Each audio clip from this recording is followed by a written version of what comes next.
It does.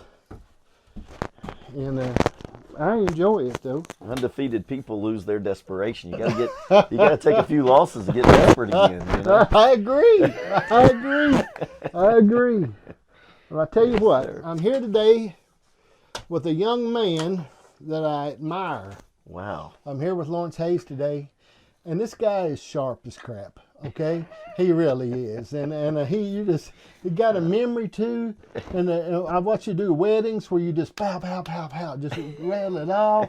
And I mean, to me, that probably means you're doing too many weddings. Right. But Yeah. Anyway, Yeah. I'm here with Lawrence Hayes today, and if you're anywhere in the area or around here or any part of the world, you know who he is. Okay, I've known him for years. Great pastor. He's a real pastor. I was a pastor, not a good pastor. Okay, this sweater is going to aggravate me to death.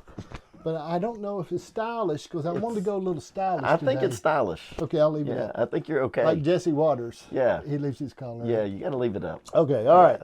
So what I'm saying is he's a friend of mine, and I've always counted him as a friend of mine. Absolutely. And it was privileged, Janice and I, to sit underneath him as a pastor.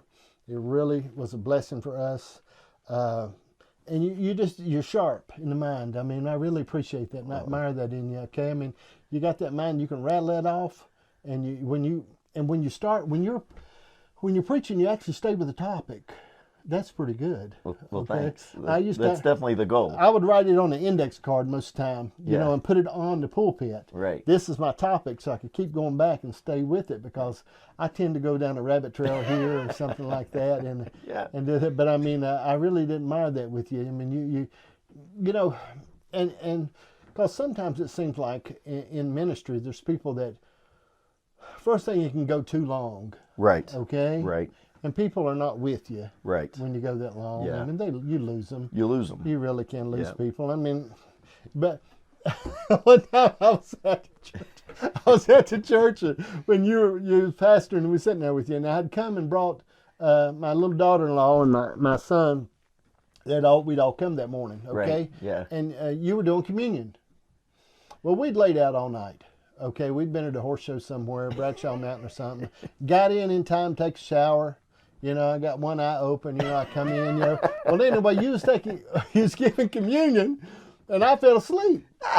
And I dropped my wine. I dropped my wine down on the ground, and I happened to see it. I said, "Oh gosh." So I reached and got it back up, and I had just a little bit in the bottom, and my daughter-in-law poured a little bit of hers in there. That is great. I bowed my head. That is great. And that was it. Yeah. I was get gone. it. I was just gone. Hey, It was listen, just- some people told me I'm the cure for their insomnia. So I get it. Well, you know, it wasn't your fault. It was just, you know, I was gone. Oh, yeah. Man. I was just gone. It was just terrible. But it happens. Oh, it's miserable feeling too because you want to stay awake and Yeah. you just can't. Yeah. Yeah. Yeah, one night we'd laid out all night when I was pastoring. We'd laid out all night at a horse show, and they, you know, and which probably was a sin, but we laid out all night anyway. And we was there, and my little old son Colson was running the sound, and my other daughter was running the camera in the back. Yeah. Well, all of a sudden, you know, I had two big monitors in the back of the church that I could see all the time, so I could tell where they were pointing the camera. Right. But all of a sudden, I seen the camera going up, and I looked, and she was asleep. And she was at the back running the camera, and she hadn't pushed it down. And I looked over at my son, and his mouth was open. He was running the sound, had his hand on the soundboard, got sound asleep. She's gone there. I said, well, you know, they got to rest in the Lord. They were poor little babies. Yes. I punished him. But those are great memories, right? Oh, yes, sir. I mean, it's those kind of things, those kind of curveballs that Yeah. make it. You just talk about a wedding. One Yeah. time I did a wedding, and it was at a Donald Trump golf course. And I mean, it was Man. near Charlotte. Yeah. They had drones. I mean, Right. this thing was well to do. Yeah. And so they gave me the notes that they wanted me to say, which was unusual for me because I normally go with my own thing. Right. And so at the end of their notes, they didn't have Mr. and Mrs. You know, I pronounce you Mr. and Mrs. Right. I knew her really well, but I Right. didn't know him that well. Okay. So I didn't know his last name. So here they are. They got a drone over me. They got microphones on me. And I go, like to introduce for the first time in public, Mr. And as soon as I said Mrs., I was like, I don't know his last name. And if I whisper, it's going to pick it up. Right. So I went, my man, as pretty as she looks, you should introduce y'all. You turn around and introduce. And he took the mic and he introduced, and everybody was like, but it was just because I was a deer in the headlights, man. I'm just glad God gave me something that quick. But, but somebody comes, I've never seen a wedding like that before. It's like, me neither. So, yeah, those kind of things are great memories, right? Yeah. You know, I almost killed a lady one time at a baptism. I was baptizing her. Yeah. The water was cold, so cold. When I was standing there, I could feel nothing. Right. From the waist down, I was completely paralyzed. Right. But I figured, I was doing it. Well, anyway, she hadn't been out of the hospital long. She had heart surgery, and she wanted to be baptized because she thought she's going to die. Yeah. Anyway, so when I baptized her and brought her back up, she couldn't breathe. And she said, I can't breathe. And I said, no, you're okay. But my mind said, she's going to die. Yeah. And I was saying to her, no, hold on, you're okay. But the whole time I'm thinking, I have killed this woman. Right here, but at least she's ready to go. Okay? I mean, it's a whole different, leave it in the water, ain't it? My buddy Steve Jones baptized a lady one time, and she just got out of the hospital, and they put her on a piece of styrofoam. Yeah. And pushed her. When we did, it flipped over. And I almost drowned her. My gosh. It's a dangerous time. Right. It's a dangerous time. Yeah, it is. But it's so fun at the same time too, if you let it.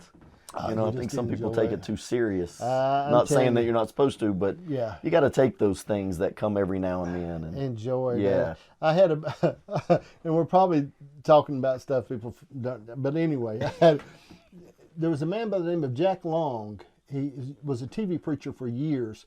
And he was from up in Charleston. He was on WVVA and Oak Hill and all that for a long time.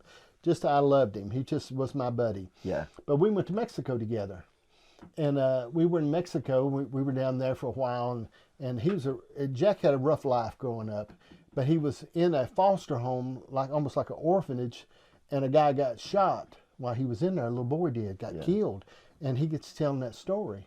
And I listened to him because we was in the mountains back with the Indians, and we were going, and he would tell that story every night and stuff like that. So he got ripped one night, and I said, you don't mind if I tell your story, do you?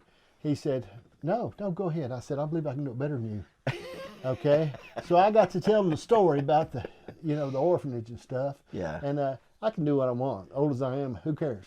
So, I got to tell him the story. He was sitting on front row. He just cried. Yeah. He cried. He said, I'm telling you, I'll never tell it again. You can have that story from now on. He just signed it over to you. He just cried. I got it. He said, I've never heard it so beautiful.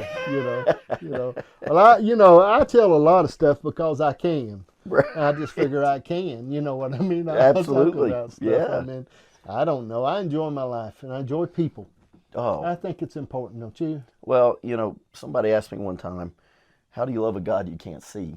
Mm-hmm. And I said, that's easy. You love his children that you can. Exactly. Good, bad, no matter what, everybody is created by God. Yeah. And he had their mindset. And so the way I love God is loving people. And loving people that's the best thing you'll ever do. Amen. There's nothing like it, And no, you don't always get love back. Right. But that's not love, right? Exactly. Love, that kind of love is not what you get in return. It's just what keeps flowing out of you. Yes, sir. Yeah. I studied one time, and I've shared this before, for a whole year on nothing but God the Father. Yeah. And I found this.